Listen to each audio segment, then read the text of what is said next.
यह डिक्टेशन आपको achievers classes की तरफ से दी जा रही है।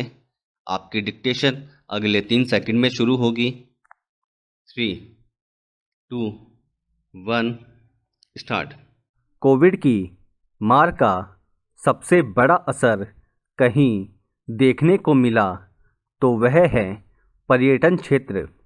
पर्यटन की व्यवस्था की कुर्सियों पर बैठे लोग इससे पहले केवल सैर सपाटे या मनोरंजन मात्र का विषय मानते थे। अब उन सबको इस क्षेत्र का महत्व समझ में आ गया होगा। विकसित हो या विकासशील, हर बड़े से बड़ा देश भी पर्यटन पर कोविड की मार की तकलीफ से परेशान रहा है। भारत का हर राज्य पलकों को बिछाए आंखों में एक सवाल लेकर बेचैन है कि अतिथि तुम कब आओगे। देसी और विदेशी पर्यटकों के आने जाने और ठहरने का असर अलग अलग होता है। राजस्थान, मध्य प्रदेश, छत्तीसगढ़, गुजरात जैसे राज्यों में लोक कलाकारों और हस्तशिल्पियों ने पर्यटकों के न आने के कारण भुखमरी की मार झेली। कई ने तो अपनी कला को छोड़कर भीख तक मांगी। ऐसे में देश के पर्यटन के अग्रणी राज्य राजस्थान का बजट बहुत मायने रखता है। पैरा बजट आया, लोग खुश हो रहे हैं कि पर्यटन को उद्योग का दर्जा दिया गया। अब होटलों की बिजली पानी की दरें घटेंगी और ज़मीन मिलेगी। यह खुशी से उछलने का समय नहीं है। हाँ, कुछ सीधे प्रश्न करने का है, क्योंकि पर्यटन को उद्योग तो बहुत सालों से कई सरकारें कह चुकी हैं। सवाल यह है कि क्या पर्यटन होटल, रेस्तरां और ट्रैवल एजेंसी ही है?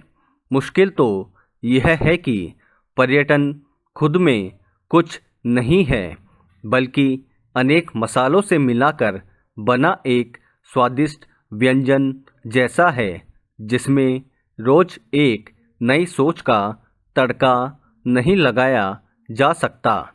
एक ब्रांडिंग की दिशा देने के बाद दूसरी सरकार द्वारा उसे आनन फानन में बदल देने से कुछ नहीं होने वाला।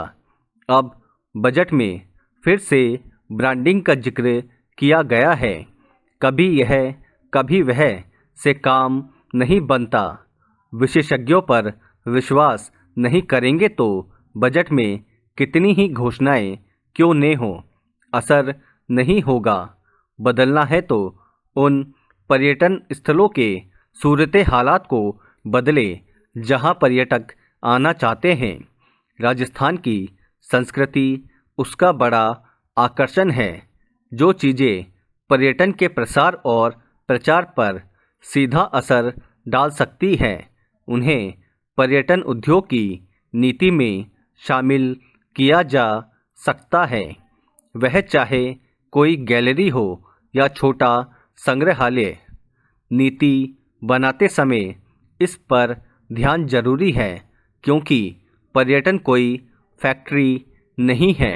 पैरा बजट में 500 पर्यटन मित्रों की भर्ती की घोषणा की गई है। पता चला कि विभाग ने 500 पर्यटक पुलिस सहायता बल का प्रस्ताव दिया था। ऐसी भर्ती तो पुलिस विभाग करता है, क्योंकि अपराध और कानूनी नियमावली का प्रशिक्षण भी वही दे सकता है। पर्यटन विभाग तो पर्यटकों की दृष्टि से प्रशिक्षण करवाने में मदद कर सकता है। इस घोषणा को स्पष्ट किया जाना चाहिए। एक प्रश्न उस विकास निगम को लेकर है, जिसकी लगभग हर इकाई बंद होने के कगार पर है। बस एक पैलेस ऑन व्हील्स को छोड़कर उसकी चर्चा ही नहीं हुई। पर्यटन उद्योग की प्रतिष्ठा, सफाई और इंतजामों पर निर्भर है। यदि बीमार निगम मुक्ति चाहता है तो मुक्त करें, न कि वेंटिलेटर पर लटकाकर छोड़ दें। पर्यटन विश्राम गृहों के पल स्तर गिर रहे हैं। कर्मचारियों की संख्या न के बराबर है। ऐसे हालात में भी आप साउंड एंड लाइट चलाने के लिए बजट का प्रावधान करते हैं। आशा यह है कि सही काम हो। पर्यटन को उन सारे विभागों से जोड़ा जाए जिनकी गतिविधियां पर्यटन पर सीधा असर डालती है। स्टॉप।